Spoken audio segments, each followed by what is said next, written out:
Hello, TUFE Nation. My name is Jean Abreu, and I am the host of TUFEcast.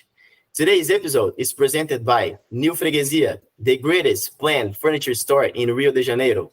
They have made many projects, and one project that is very related to what we're going to talk here is the locker room of Botafogo. So if you want to take a look, check their Instagram at New Freguesia. Again, at New Freguesia.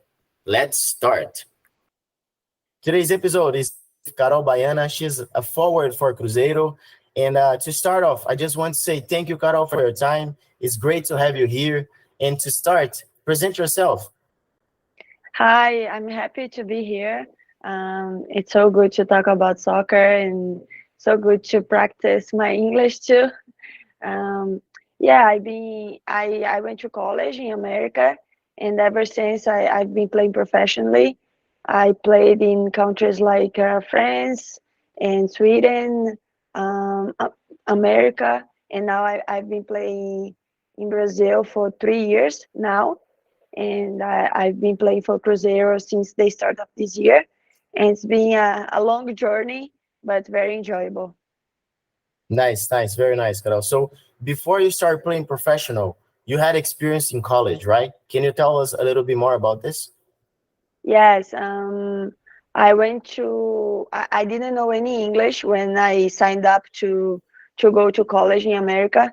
I mean, we know the basic, but then when we get there, the basic we find out that's absolutely nothing.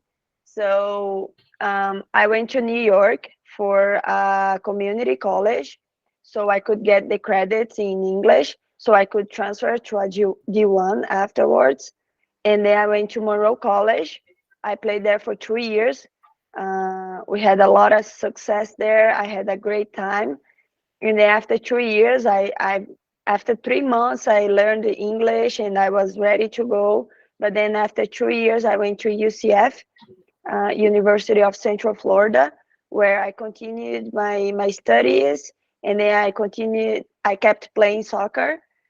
And then I graduated, and then I tried to play for Orlando Pride, but then I couldn't get a spot, so I went to France to play professionally. Nice, that's great, Carol. And going into your experiences in football, what advice do you give to someone that wants to play in your position? What's the biggest attribute of a forward? Yeah, I think you have to have the timing, the right time to, you know, be on the blind spot of the defender and to have the right time to attack the ball in the moment of the cross or in the moment of the pass. I think you have to have a good positioning. You have to know where you are. You need to know. You need to be aware of where the goal is all the time, even when you have the back to the goal. And then you have to know the game. I mean, you have to understand how you can help defensively. Um, Number nine now, it's not only to score goals. Now we need to help the team to defend as well. So I think you just have you need to be a fox in the box. You know, you have to want to score and know the right moment and be in the right place at the right time. And you had experiences in Europe, US, and Brazil. What is the biggest difference that you saw in all of these places? Yeah, I think in America, soccer is very physical. I had a great time playing there because I could develop my game like that. I got stronger, I got faster. I could work on things that I didn't work in here in Brazil. Um, America always uh, back there they were already ahead of time, so we could work on things that maybe we're getting right now in Brazil. So I think it's a very physical play. A lot of girls play soccer, so it's very competitive. And I would say that soccer there is the sport for girls. I mean, there is no like for girls or for boys, but I think the culture accepts very well that girls can play soccer too. So that's a big plus for America. And then I guess in Europe, it's a very technical football. Um, Although it's a little bit old school, but then you get to learn a lot of touching, a lot of passing, a lot of the fundamentals of soccer, and then you spend a lot of time in this, and it's a very technical game. I really like it playing there, and then I could combine my experience from America, and then I could learn something new in Europe. And in Brazil, I would say that we are we are the flair. We have the talent. We are working on improving our tactical understanding of the game and our fitness, but I think we are getting there. But it's just like Brazilians just know how to improvise. Brazilians just know what to do with the ball. Not much when they know when they don't have the ball, but we're getting there. And I think it's a very beautiful game to watch. And then we've been improving a lot the last year, so I think we are heading to a good place. Nice, nice. And you had a little experience with Marta, right? Can you tell us a little bit about it? Yeah, I mean, I grew up having her as a role model. Like we didn't have a lot of girls to look up to when we were little. So Marta was there, Cristiane and Formiga, and then we would only watch the national team because we didn't. I mean, I don't even know how you. I think you couldn't watch teams play at that time. And then I grew up having her as a reference. And then later on, when I went to practice at Orlando Pride, she was just there, and then I could just train and like play alongside with her, and it was a very good experience. Like I just have Marta now here sharing the same field as me, and that was just a great moment. Yes, I can imagine. I can imagine. And talking about the women's football, where do you see the women's football in the future, especially in Brazil? Let's talk about Brazil. Yeah, I think we are in a good place now, but it's not good enough. I think we have to keep advancing. I think we have to keep improving. Um, I think in the professional league, we are doing a good job so far. I think more and more Brazilian players they want to come back to play in Brazil. They don't need to go overseas to have a quality league and to have like facilities to play. So I think this is good for the league. And then I think we are heading to a good place soon enough. Now we have more TV and more broadcast to watch the game, so we have more of that now. And then I think we just need to pay a little bit more attention with the young girls. I think we have to do a better job of developing these players. I think a girl, she needs to have a place where she can play, where she can develop, where she can improve. So then we just don't waste talents. We have a lot of talents in Brazil, and we don't want girls stop playing just because they don't have a place to, you know? And where can we see as an example so we can continue to grow? I know each country is different, but where, with all your experiences, what country we should see as an example so we can continue to grow, we can continue to invest into this sport? Yeah, I think the biggest one is the United States. I think the way that they do there with the college and the opportunities, they have almost 300 um, colleges that you can play women's soccer. So it's a lot of opportunities. Um, so I think it's a good model that we could get some inspiration from.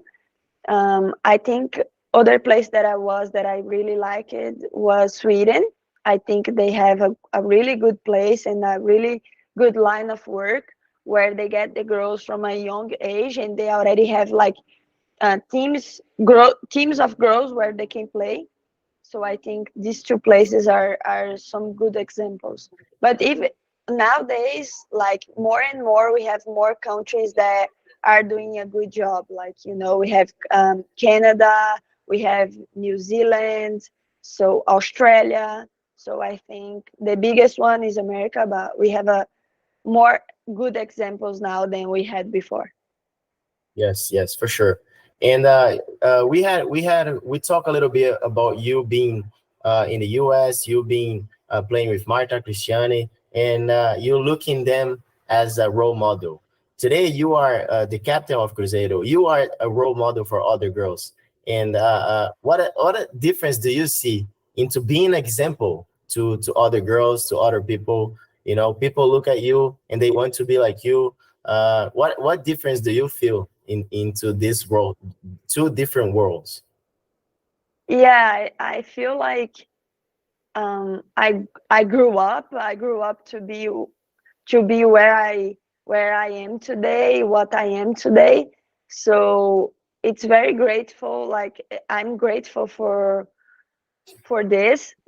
It's a part of the dream. I think most of my happiness comes from, like, knowing that little girls look up to me. Like, knowing that every time that I go play, that I go training, that I go to that I put myself out there, someone is looking up to me. Like, I think it's great to be an example, and um, it's just like part of the dream is to touch like a lot of girls and make them believe that's possible.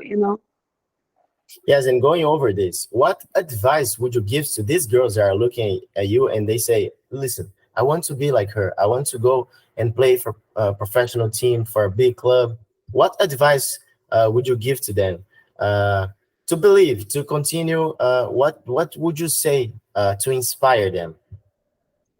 Yeah, I mean, I would say that, don't give up. Like, I know it's a little cliche, but don't give up. I know that sometimes it's hard to find a place, sometimes it's hard to get started, but once you do, like, you just have to keep going. You just have to start, and then you just have to keep working, because you never know when the opportunity will come, and then you need to be ready. So I would say that if you don't have a place, if you don't don't have a way of starting yet, just find somewhere where you can start. Then you keep going. I mean, even if it's with the boys, even if it is in the street, like, find a place where you can start playing. Get out there and start and take your chances. Nice, nice, very nice, Carol. Okay, and why learning English was so important for you in your career? Well, let's go over this part here, which I think today a lot of people are looking at in a different way. Maybe it took longer than and we should to take, but what do you think it's so important to learn English, and why do you see as important for your career? Yeah, I think, since I went to play in a lot of different places, I was always able to communicate and to get what I wanted, because of English. Like, I I could always ask for my needs, and I could always understand better, and the process was smoother because of knowing English. So I feel like if you know English, you're like ahead, and you put yourself in a more comfortable position, um, and you just, like, learn more, and you know more, and you ask more. So I think, in order for you to be fully immersed in the culture and to learn things and to talk to new people, you have to learn the language. So I feel like learning in English, you can talk to different people, you can read different books, you can know what your coach is trying to tell you. So it's a lot easier when you know English, not only for soccer but for your life. Like, you can travel, and you can watch different things. Like, I feel like you are exposed to a lot more things because you know English. That's for sure, for sure.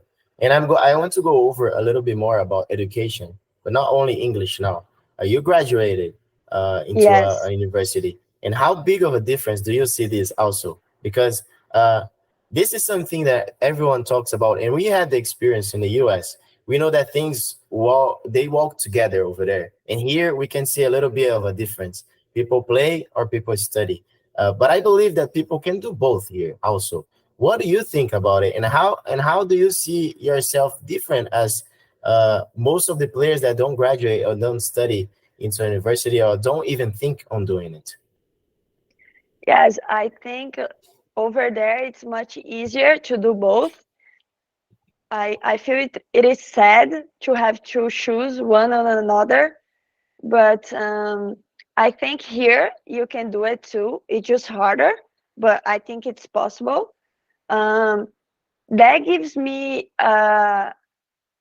like that gives me a sense of purpose, because I think it's not only soccer,